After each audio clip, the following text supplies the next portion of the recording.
Hello, my name's Simon Arnold and today I'm here to talk to you about a real world problem. As you can see here, this is my gran.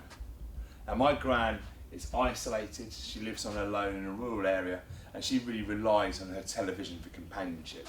Unfortunately, she's in a situation where she's aged to the point where she's got failing eyesight and a lack of dexterity, which doesn't allow her to be able to change a TV channel, which can be quite frustrating when the football's on and all she wants to do is watch Antiques Roadshow.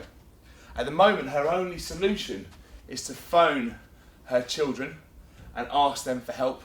They have to jump in a car as the resident superhero, come over to our home and change a channel. Now this can happen from time to time, but it's not a practical solution, particularly if my nan wants to watch Emmerdale on one channel and then change channels to watch EastEnders on another in the space of an evening, and she lives over an hour away. So what we've created, and we've affectionately called it granAda TV, is a VPN remote accessing from anywhere you want in the country, which allows me to change the channel for my gran as requested from the comfort of my own home. So that's solution number one. However, if I go on holiday and don't take my granAda TV remote with me, my nan can be left in a sticky situation. And that's where granAda Plus comes in, which not only allows us to VPN change the channel, but we can also start to monitor her viewing routines and pre-program in a viewing selection for her for the day. For example, we might have EastEnders on at 7 o'clock, and then we can have it automated to change the channel for her at 7:30, so she can keep up the viewing that she enjoys and keep kind of a conduit to the outside world that's not going to frustrate her, but it's going to make her feel comfortable and secure. Now, we have over 1.7 million grannies in this country, and 5% of those are suffering from illnesses which don't allow them the ability to change a TV channel easily, yet they still live on their own and they're not in care. There are 19.6 million grandchildren in this country, of which 5% of them will have a grandmother in this state. We've scoped out the cost of building granAda TV at £32.75, and the supplier we can use is Makerspace in Ipswich. So for us to really get this out into the market, what we need to do is phase one, run a Kickstarter, and we'll target a £45 funding, which will allow us to build a prototype of the product and then have some money left over to get it out into the marketplace.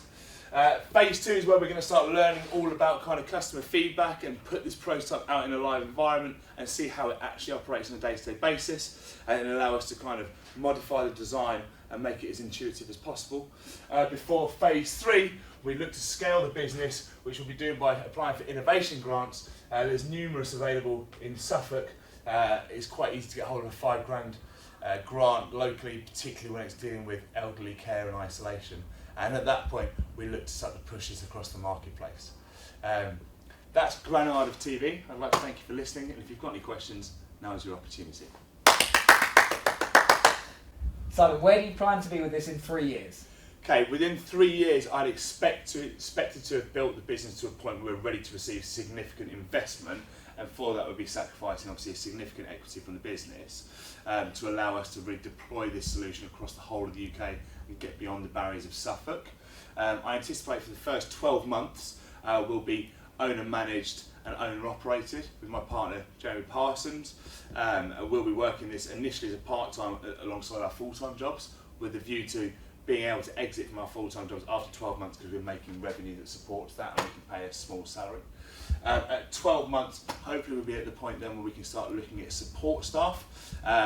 We would need someone to manage a relationship with the supplier, and then we'd be looking to do market outreach by targeting people who are looking or looking at care homes and where they're getting that information for care homes, but providing this as a service alongside care homes as an alternative to putting your grandparent into care.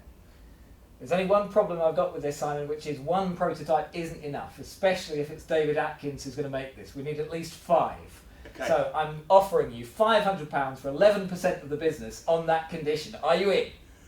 Yes, sign me up, Sally.